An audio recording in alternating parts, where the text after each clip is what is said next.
Ele parece estar querendo se proteger mesmo, né? Dar uma interpretação criativa, né?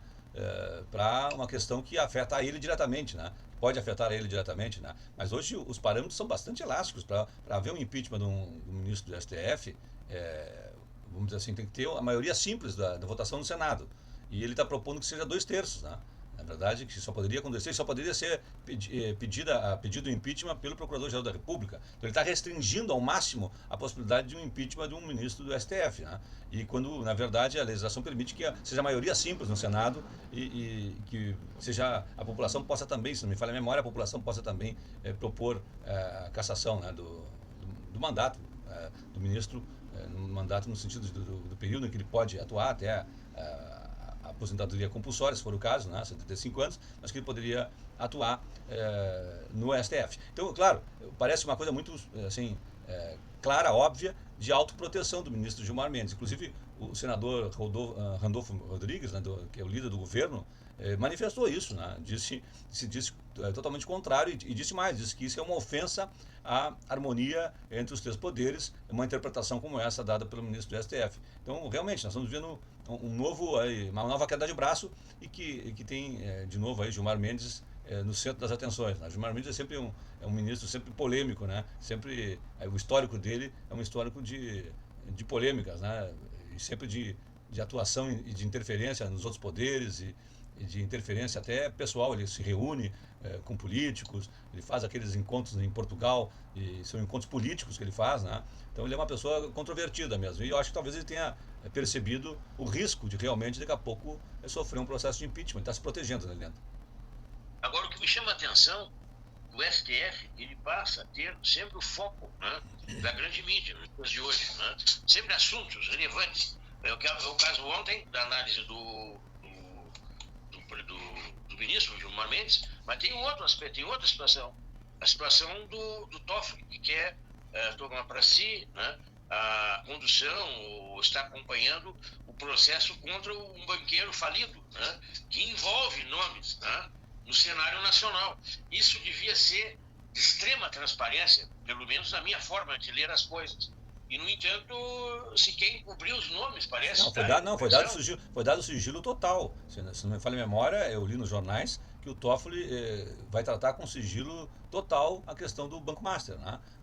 Da fraude envolvendo o Banco Master. É bem nessa direção. Ele está protegendo aí muitas pessoas que estão envolvidas nesse escândalo, né? E agora eu me lembro, Leandro, que há pouco tempo atrás, alguns anos atrás, nós realmente não sabíamos nem o nome dos ministros do STF, né?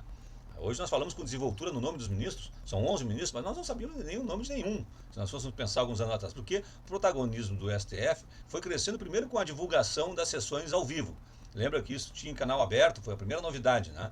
E depois eu acho também que o STF foi tomando a dianteira em questões em que o parlamento se omitiu, em que o Poder Executivo se omitiu, que os outros poderes foram se omitindo e questões até muito importantes acabaram sendo decididas pela interpretação do STF. E aí até com um ganho para a sociedade, porque a paralisia do parlamento e do Poder Executivo em alguns temas centrais para a vida das pessoas acabou fazendo com que o STF tivesse que se posicionar.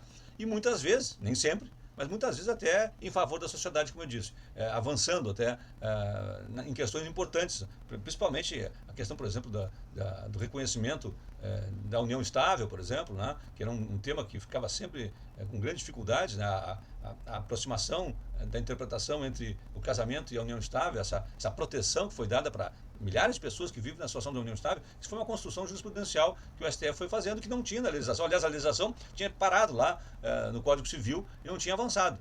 Em outros temas também, né? Mas só para chamar a atenção que às vezes essa atuação protagonista do STF é positiva para a defesa de direitos e interesses importantes. Mas outras vezes, como tudo na vida, né, nos parece avançar o sinal, né? Também isso acontece. Bom, mas aí também o parlamento tem que reagir e tem que atuar, tem que trabalhar. E assim o executivo. Eu já te disse, e eu acredito nisso que eu estou te dizendo. Eu acho que uma sociedade que está viva e crescendo, ela precisa ter exatamente o conflito, né? Essa conflitiva é positiva. O debate, a discussão e até mesmo o conflito entre essas esferas de poder, isso é positivo para a sociedade. Primeiro que traz o tema e depois que obriga os agentes a atuarem, né? Para que a sociedade possa evoluir. Eu vejo como positivo. O que a maioria das pessoas vê, não, mas isso é ruim, cria instabilidade. Eu acho que viver é estar em instabilidade. A estabilidade é a morte. Né? Então, uma sociedade viva tem que estar constantemente em evolução e, por isso, em conflito. Sim. O Marcos, a gente vê, né, como um boato, antigamente se falava boato de fake, né, é criado na cara dura, assim, até por deputados, né, federais, né, que a gente vê publicarem coisas que são mentirosas, né? Então tem uma agora que se fala sobre o Pix, né, que o Pix vai ter imposto de renda, coisas desse tipo, né? Isso Assim, isso já é uma reedição, né? Eles já fizeram isso há mais tempo atrás, né, Leandro? Quando o governo quis criar, né, uma situação de facilitação de cobrança através do Pix, e aí aproveitaram aquela posição do governo para tentar desmerecer a atuação do governo federal e lançaram essa mentira, mas que é uma mentira que tem muitos likes, né? Muitos seguidores, aumentam na lista dos seguidores daqueles que mentem. A mentira na internet, ela atrai muito, né, Leandro? Coisas vamos dizer assim, que chamam a atenção, bombásticas, né? Assustadoras, isso chama muita atenção e dá muitos seguidores e likes para essas pessoas, né? E infelizmente nós estamos vendo nisso, né? Nós estamos vendo que parlamentares muitas vezes estão dentro do parlamento e não estão preocupados com a sessão, eles estão fazendo lives, né? Fazendo lives e fazendo lá o seu circo, né? Para fazer com que as suas redes sociais se movimentem, né? E ele tenha mais likes, mais seguidores e sem nenhum compromisso com a verdade, querendo só essas informações assim que assustam as pessoas e atraem a atenção, que são o seu objetivo. Pessoas inescrupulosas usando as redes sociais para ganhar mais seguidores. É muito triste, mas é uma realidade. Até de deputados federais, né, a pessoa tem que tomar cuidado. Que tem alguns que já são contumazes, né? Eles estão mentindo em entrevistas, em podcast, e aquilo se multiplica, né? Ou deixam dúvida sobre determinada coisa para fazer panela de pressão, né? Mas são mentirosos contumazes. Realmente, se colocasse um nariz de Pinóquio, né? Seria excelente. Né? E com isso, na análise que algum tempo atrás eu vi numa pesquisa, o parlamento é um dos poderes que tem menor credibilidade, né? Entre os políticos ainda, o parlamento é dos que tem menor credibilidade. É por isso, né? Porque as pessoas vão vendo que muitos, não são todos, é óbvio, mas que muitos atuam dessa forma, descredibilizando o próprio poder. E aí também justifica, Leandro, por que um poder descredibilizado e que não atua, outros poderes vão atuar.